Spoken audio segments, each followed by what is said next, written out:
Hello everybody, welcome back to Every Man Has a Story. This video is dedicated to my mother. She asked me to do it, and it was a topic that I really hadn't even thought about going into, but I thought, why not? I'm going to go ahead and tell this story. Many of you who've watched my videos and subscribed have said, oh, you should write a book, you should write a book. Like, it's the easiest thing in the world. So just write a book and it's published and you make all this money. And it's nothing like that in publishing, nothing like that at all. And the funny thing is my dream, my whole life was to be a writer. Especially when I was a child, I wanted to be a writer. And when I was in elementary school, I used to write stories. And the teacher, I don't remember the teacher's name. I'm talking like second, third grade, maybe fourth grade. I'd write these stories, and it was like a serial. Like it'd be like, 4 or 5-parter. And the teacher would stop the class at one point in the afternoon and let me get up in front of everybody and read so many pages of my story. And the next day I'd get up and do the same thing.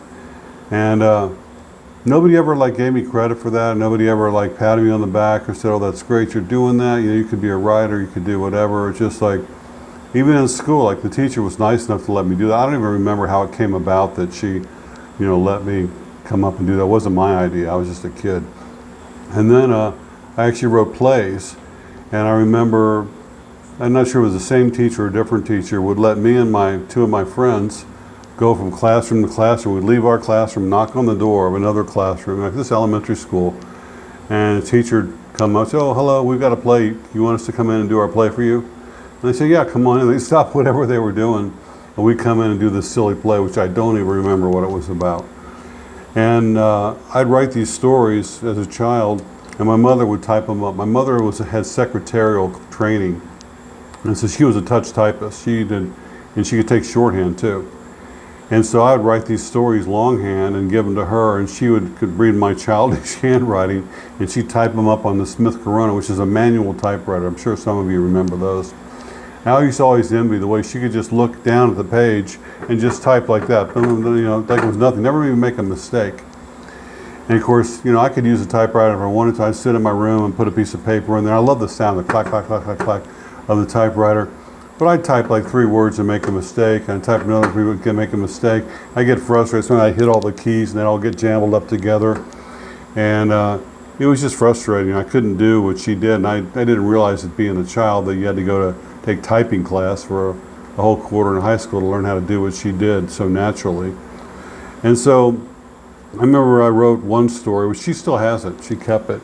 I don't remember the title of it, but it had time travel in it, and it had all sorts of futuristic. It's a science fiction story, and she thought it was great. She typed it up. She sent it to Time magazine, and so there I am sitting there thinking, we're waiting, every day checking the mail. Wonder if Time magazine's gonna take my story and send me a check. Of course, they did send me a letter, though. It was a rejection letter, my very first one. And so I didn't get published in Time magazine or anywhere else for that matter. So later on, I kind of gave up on the whole idea. Life goes on. Got into stage managing and cruise ships and all that, and got married. And my ex-wife, we've been married about a year and a half, was living in a 1-bedroom apartment, had a baby, few months old, and I had a little business. And this is before, it's like 1993, before anybody had laptop computers or anything. And her father, who was a businessman too, he bought us a typewriter for our business. And it was an electric typewriter, but it had a memory of 16 pages. I remember they had a memory of 16 pages. And anyway, we were talking one night, and she said, I said something, well, I've always wanted to write a book, science fiction type story. And she just goes, she's very direct, my ex-wife. Well, go do it right now. We got an office right there, typewriters in there. Go do it. Turn off TV, go do it. And so I did. I went in there and sat down, and I typed 16 pages. And of course, the way it works, you type the 16 pages in the memory, and then you put the paper in, and it would print them out, which I thought was so cool.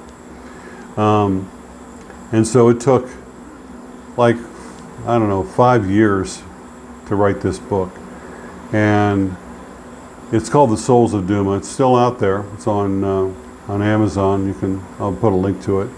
But so I wrote this book, you know, in my spare time. Eventually we got a computer and we got, it had Microsoft Word on it, the early edition.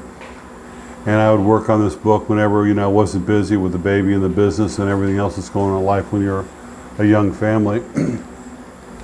And I worked on it, and my ex-wife would check it. And she had two friends of hers. One was named Sue Bradley, and the other guy, I can't remember his name right now, so long ago. But they would proofread it for me and criticize it for me, or give me criticism, you know, constructive criticism. And I pounded away at it, and finally one day I had a finished book. It was all done. And so then the hard part's getting published. So I went to Barnes Nobel and bought this book on getting your book published. It had all the agents and all the publishing houses in America, big thick book. And so I went through them one at a time and read how to put together a query letter and sample chapters and all that stuff. And so I'd print out, you know, 2 or 3 chapters and work real hard on a nice query letter, get a really nice envelope. And I was trying different types of fancy paper that they had in Kinko's. Back then, if you remember Kinko's, they had all this cool paper, you get all stationery. So I tried all these different stationaries and colored envelopes and all kinds of stuff, which I later found out that publishers and agents hate that. They want standard white paper, standard type, you know, nothing fancy about the whole thing. They got all these rules they wanted back then. Anyway, I collected a big box full of rejection letters. I rewrote that book from start to finish at least 5 times, from start to finish. One time I was working on ships, coming and going. I was on a cruise ship, and back then someone told me that supposedly knew about computers that you didn't have to shut down your Windows. You could just like close the computer, you know, and that would be fine. I had a laptop back then that wasn't actually mine. It was the ship's, or my job. I was working doing the art auctions. So I closed the computer down. No, well, I'm sorry, take it back. It was a desktop computer, and instead of like properly shutting it down, I was just turning it off, which is what she said I could do, this computer person. Anyway, one day I open up the computer to go work on my book, and the book's gone. Everything's gone. All my files are gone, everything. So we call up a computer expert that comes out the house, a repair person, who is our regular person. And she comes out, and she was able to restore the book and some other files I had. The problem was the entire novel, this is like a 500-page novel, was no spaces. You can imagine 500 pages, no spaces, all run together like one sentence from start to finish. And so I had to go through, read the whole book, and add in the spaces for the sentence. And it did some other crazy shit to it too. I don't remember what all it was, but it took me weeks to get the whole thing back. And then I'm back to send it off. I actually changed the title like 4 times. So I'd send it to a publisher or an agent, they'd turn it down, and then I'd send it to them again like 6 months later, you know, with a different title. Or I send it to a different agent within the same, agency. They have like 3 or 4 agents in the same one, and I sent it to 2 or 3 different ones. And it was getting very frustrating. And I had a friend of my ex-wife's who came to visit us. We were living in Utah at the time. And he was a writer too, first book, and he had almost finished with it, wasn't done, and it wasn't formatted correctly or anything. And he saw my book on literary. He said, "Oh, Mark, will you send my book off, you know, some samples to a couple of these agents for me and help me out?" I said, "Yeah, sure." So he printed up a few chapters. I wrote him a query letter, and I sent it off to like 3 agents, and 2 of them came back, "Oh yeah, we're very interested. We'd like to see your book." And I was stunned. I mean, and it wasn't any good, really. It wasn't any good. It was just like, you know, I thought my book was better. And so he didn't get published, but I sent it off to them. At least, you know, they asked for the rest of the book. And with me, it was like rejection letter for rejection letter. Well, then I heard Barnes Nobel had started a print-on-demand division called iUniverse, and they printed on demand. and they were much easier back then. They weren't charged. It was eventually turned into a vanity press where you pay to have your book published. That's how John Grisham got his first book published. He paid to have it published. But I didn't have to do that. I sent it into iUniverse. They accepted the book, and I made some changes and stuff. I had my cover design for it and sent it in, and it was published finally. And they sent me sample copies and everything, and I had a published book. And it was on Amazon. It was on Barnes Nobel's website. And then it started showing up in other places, like around the world. I just Googled my name of my book, and it'd be like a copy for sale, like in France or England or wherever. And the royalty, I'm not going to tell you how much I made, but I mean, it was very low. And it's been so long since I've even had a statement from iUniverse. They send me things all the time. They even call me up and say, "Oh, do you want to have your book made into a movie? We got this program, or we can promote it to different directors and different production houses and everything." And then they want to charge you a fee. I said no. I said, look, I'm a writer. If I write books to make money, not to pay money, and so I just kind of let it go. But it's still, and people have written, have heard about my book, and they've bought it, they've read it, they've liked it, they've sent me letters and emails, and so I know my book's selling. But still, iUniverse, nothing. I went to New York City, bought a copy in Barnes Noble, and then I waited to see when they sent me a statement that at least one copy sold in Barnes Noble, nothing. And so I don't recommend publishing your book through iUniverse, this whole print-on-demand stuff. I think you're better off to just, if you're going to self-publish, do it and promote it yourself on Facebook or YouTube or whatever. But anyway, it was kind of like, it was my dream.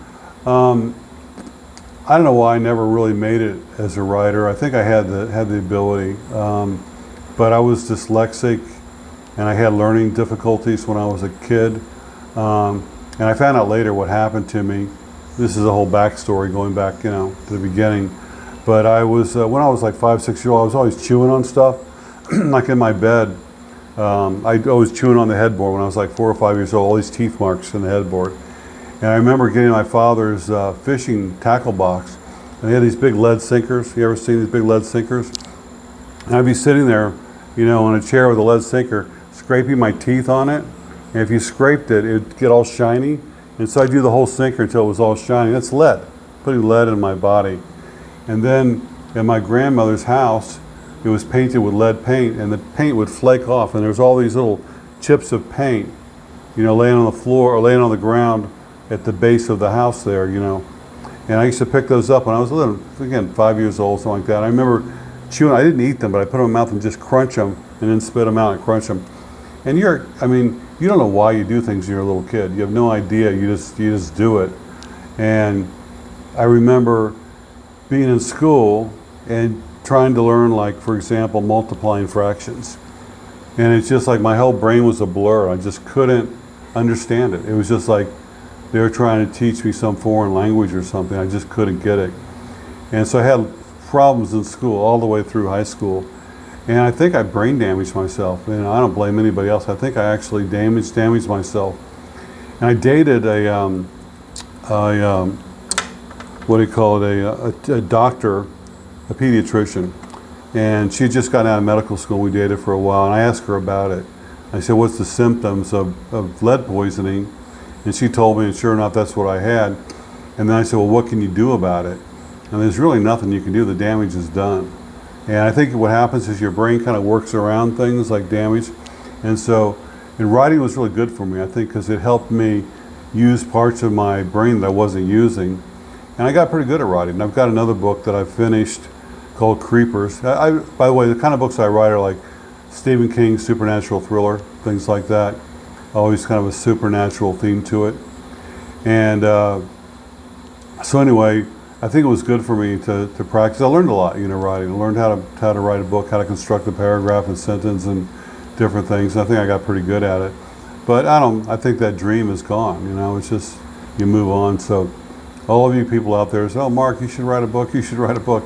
It's so much easier to do a YouTube video, post it out there tonight, and I can see how much money I made tomorrow in that video, and that video's out there forever, making me, you know, little bits of money, and it's so much easier than writing a book and getting it edited and getting an agent and getting a publisher, and et cetera, et cetera, et cetera. So for me, I think my writing career is over. I've got this book finished. I don't know what I'll do with it, but right now I'm not even concerned about it. I kind of stopped writing anyway. So anyway, that's to my mother. Thank you for typing up all those stories for me and believing in me. And she told me that, you know, you could be a writer. You write good stories. You have talent. And my ex-wife too. You know, she inspired me too. Told me to write, and I did. And I've actually got, you know, one book out there. And I'll put a link to it. You can go on Amazon and see. You can read like the first 3 pages or something for free, the first chapter for free, and you can let me know if you think I suck or if you think I was a decent writer. So that's it, guys. If you like my videos, please subscribe and share. I appreciate all the support I've gotten, all the kind comments. I read all the comments, by the way. And have a great 2021. And I hope it's a better year for everybody. Stay safe, and I'll see you next year. Bye.